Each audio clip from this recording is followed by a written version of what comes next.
Doctor Sushma Jain, associate professor chemistry, government Dungar college Bikaner. आज मैं MSc final chemistry के 8th ए paper की यूनिट 4 का टॉपिक डिस्कनेक्शन अप्रोच में 1,2 cc डिस्कनेक्शन इन कीटोन्स में बताऊंगी। पहले हम देखते हैं कि 1,2 cc डिस्कनेक्शन क्या होता है। यहाँ पर इस मॉलिक्यूल में जिस कार्बन एटम पर फंक्शनल ग्रुप जुड़ा होता है उसको हम 1 नंबरिंग देते हैं, उसके पास के कार्बन एटम को नंबरिंग 2 देंगे, और अगर 2 नंबरिंग के बाद डिस्कनेक्शन हम करते हैं तो हम इसे कहते हैं 1,2 cc डिस्कनेक्शन। इसका मतलब है कि the disconnection is after C2 carbon atom is called 1,2 cc disconnection. देखते हैं हम कीटोन में किस प्रकार से डिस्कनेक्शन करते हैं। ये एक कार्बोनाइल कंपाउंड है, इसमें ये C1 कार्बन एटम हुआ क्योंकि इस पर ये फंक्शनल ग्रुप का कीटोनिक ग्रुप जुड़ा हुआ है, और ये C2 कार्बन एटम, और हम डिस्कनेक्शन करेंगे 2 कार्बन एटम के बाद में, यानी 1,2 cc डिस्कनेक्शन हुआ। यहाँ से हमने डिस्कनेक्ट किया मॉलिक्यूल को, तो 2 सिंथोन प्राप्त होंगे। एक यहाँ से R+ प्राप्त होगा और दूसरा यहाँ से प्राप्त होगा CH2- C double bond O R-, और ये कन्वर्ट होगा इनोलेट आयन में चेंज हो जाएगा। तो हमें एक इनोलेट आयन मिला और एक R+ मिला। R+ को जनरेट करने के लिए जो सिंथेटिक इक्विवेलेंट हम काम में लाते हैं वो है RBr, और इनोलेट आयन के लिए यहाँ पर हम काम में लाएंगे कीटोन, ये है एसीटोन। अब अगर हम मान लीजिए इस टारगेट मॉलिक्यूल बनाना चाहते हैं तो हमें क्या करना होगा कि इस RBr की रिएक्शन करेंगे हम कीटोन से, तो हमें ये टारगेट मॉलिक्यूल प्राप्त होना चाहिए। लेकिन अगर हम इस एल्किल ब्रोमाइड की रिएक्शन कीटोन के साथ करते हैं तो हमें टारगेट मॉलिक्यूल प्राप्त नहीं होता है। इसलिए नहीं प्राप्त होता है क्योंकि ये जो इनोलेट आयन है ये बहुत अधिक रिएक्टिव होता है, तो ये स्टार्टिंग मटेरियल कीटोन के साथ रिएक्शन कर लेता है और हमें टारगेट मॉलिक्यूल प्राप्त नहीं होता है। तो अगर हमें कीटोन का एल्काइलेशन करना है तो हमें कीटोन के जो कार्बोनाइल एटम है उसके अल्फा कार्बन एटम पर COET ग्रुप को जोड़ना होगा, तब हम कीटोनिक ग्रुप का एल्काइलेशन कर सकते हैं। तो ये जो COET ग्रुप है ये बहुत एक्टिवेटिंग ग्रुप है और हम आराम से उस कार्बोनाइल कंपाउंड का एल्काइलेशन कर सकते हैं। इसको हम एग्जांपल्स के द्वारा एक्सप्लेन कर सकते हैं। यहाँ पर एक कंपाउंड लिया है, कार्बोनाइल कंपाउंड है। इस कंपाउंड में ये कार्बन एटम 1 हुआ क्योंकि इस पर कीटोनिक ग्रुप अटैच है, और ये 2 हुआ, हम डिस्कनेक्शन करेंगे 2 के बाद, तो ये कहलाएगा 1,2 cc डिस्कनेक्शन। इस डिस्कनेक्शन से हमें 2 सिंथोन प्राप्त होंगे, एक ये पॉजिटिव सिंथोन प्राप्त होगा और ये नेगेटिव सिंथोन प्राप्त होगा। कार्बन कार्बन डिस्कनेक्शन हो रहा है यहाँ, और इस पॉजिटिव सिंथोन को जनरेट करने के लिए जो सिंथेटिक इक्विवेलेंट काम में लाएंगे, यहाँ प्लस पार्ट पर कोई नेगेटिव पार्ट जोड़ देंगे, जैसे Br जोड़ दिया यहाँ पर, और इस सिंथोन के लिए ये सिंथेटिक इक्विवेलेंट होगा। और इस सिंथोन के लिए हम यहाँ पर ये जो कार्बोनाइल कार्बन एटम है इसका ये अल्फा कार्बन एटम है, इस पर हम COET ग्रुप को जोड़ देंगे, तो ये जो कंपाउंड है वो इस सिंथोन को जनरेट करेगा। तो हम इसके साथ रिएक्शन करके हम अपने टारगेट मॉलिक्यूल को प्राप्त कर सकते हैं। देखते हैं सिंथेसिस किस तरह से होती है। यहाँ पर ये जो हमने सिंथेटिक इक्विवेलेंट लिया था यही है सिंथेटिक इक्विवेलेंट, और इसमें यहाँ जो ये वाला, इसको हम इस तरह से खोल कर लिख सकते हैं, खोल कर लिख दिया है इसको C double bond O OET। यहाँ पर ये 2 कार्बोनाइल ग्रुप के बीच का ये जो CH2 ग्रुप है इसका हाइड्रोजन मोर एसिडिक है, तो हम किसी बेस के साथ रिएक्शन करके इस एसिडिक हाइड्रोजन को हटाकर और इसका एनायन फॉर्मेशन कर सकते हैं। तो मान लीजिए बेस के साथ रिएक्शन कर दी यहाँ से, तो बेस ने क्या किया, यहाँ से एक प्रोटॉन को रिमूव कर दिया और इस कंपाउंड का एक एनायन हमको प्राप्त हो गया। ये एनायन रेजोनेंस के द्वारा स्टेबलाइज्ड हो जाएगा। इस एनायन की यहाँ पर रिएक्शन जब हम एल्किल ब्रोमाइड, जो कि यहाँ पर सिंथेटिक इक्विवेलेंट था, यहाँ पर ये बना है, यहाँ ये सिंथेटिक इक्विवेलेंट बना है, इसके साथ जब हम रिएक्शन करेंगे तो Br as A Br minus के फॉर्म में बाहर निकल जाएगा। ये कार्बन एटम पॉजिटिवली चार्ज हो जाएगा। तो इस पॉजिटिवली चार्ज कार्बन एटम पर ये negatively charge carbon atom bond बना लेगा। तो इस कार्बन और इस कार्बन के बीच में बॉन्ड का फॉर्मेशन हो जाएगा। हमें नेक्स्ट कंपाउंड इस प्रकार से प्राप्त होगा। और जब हम इसकी NaOH के साथ रिएक्शन करेंगे तो हमें अपना टारगेट मॉलिक्यूल प्राप्त हो जाएगा।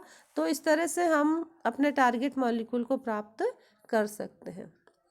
कार्बोनाइल ग्रुप में 1,2,C डिस्कनेक्शन को एक्सप्लेन करने के लिए हम एक एग्जांपल और ले सकते हैं।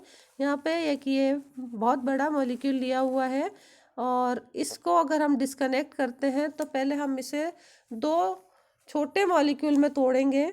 तो यहाँ डिस्कनेक्शन करेंगे कार्बन और ऑक्सीजन, यानी जब हमने डिस्कनेक्शन अप्रोच पढ़ा था तो हमने ये भी पढ़ा था नेक्स्ट टू हेटेरो एटम।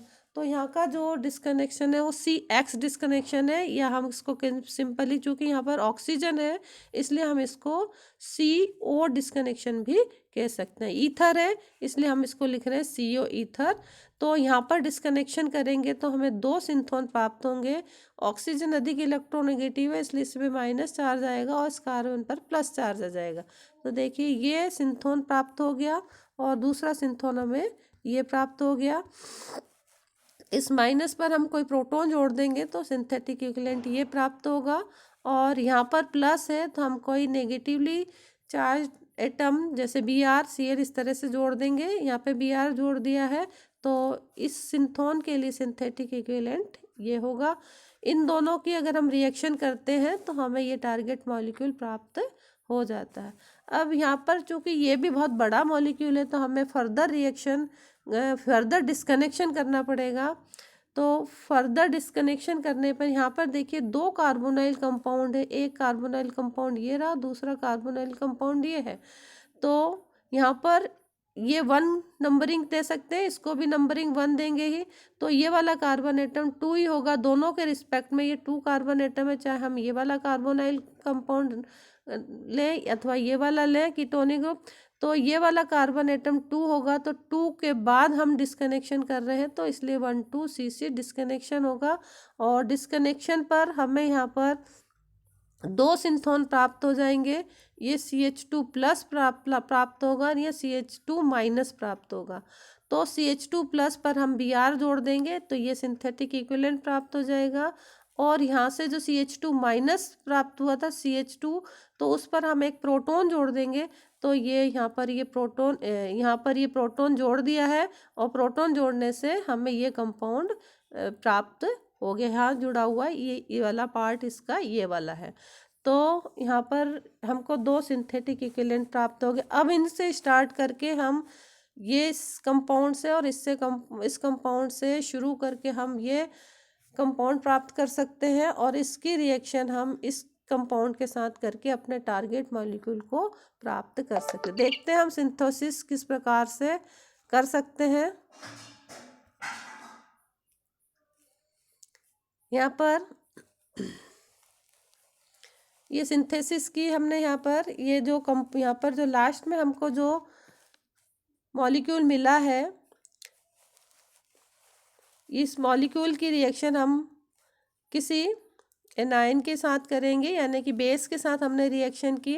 क्योंकि ये जो CH2 है इसमें जो हाइड्रोजन है ये मोर एसिडिक हाइड्रोजन एटम है, क्योंकि ये 2 कार्बोनाइल ग्रुप के बीच में उपस्थित है। तो इनके ये मोर एसिडिक है तो यहाँ से हम हाइड्रोजन एज ए प्रोटॉन के फॉर्म में आराम से बाहर निकाल सकते हैं।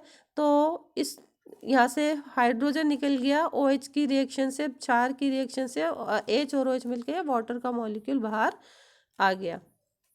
अब यहाँ पर हमको इस कंपाउंड का एनायन प्राप्त हो गया। अब हम इसकी रिएक्शन जब इस कंपाउंड के साथ कराएंगे, ये रहा ये कंपाउंड, तो यहाँ से Br as A Br minus के रूप में बाहर निकल जाएगा और ये CH2 प्लस प्राप्त हो जाएगा। यहाँ से CH2 प्लस, यहाँ पर इस कार्बन एटम के साथ जुड़ जाएगा। तो यहाँ पर ये, क्योंकि ये नेगेटिवली चार्ज है, ये पॉजिटिवली चार्ज है, दोनों के बीच में एक बॉन्ड का फॉर्मेशन हो जाएगा। देखिए किस तरह से यहाँ पर ये बॉन्ड का फॉर्मेशन हुआ है। ये पूरा मॉलिक्यूल एज इट इज है, ये पूरा मॉलिक्यूल, और इस मॉलिक्यूल में यहाँ पर ये कार्बन एटम इस कार्बन एटम के साथ जुड़ा है। ये यहाँ पर जो Br बाहर निकला था वो वाला पोर्शन है, और ये कार्बन एटम है इस मॉलिक्यूल का। तो हमको इस तरह से कंपाउंड प्राप्त हो जाएगा। अब इसकी रिएक्शन जब हम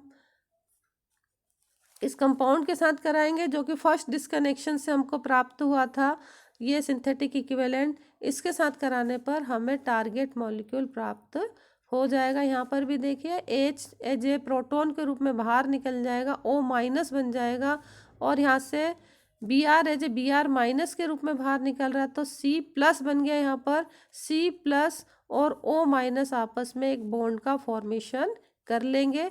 तो देखिए यहाँ पर ये बॉन्ड का फॉर्मेशन हो गया है, ये वाला बॉन्ड बना है O और C के बीच का बॉन्ड, और हमें टारगेट मॉलिक्यूल प्राप्त हो गया है।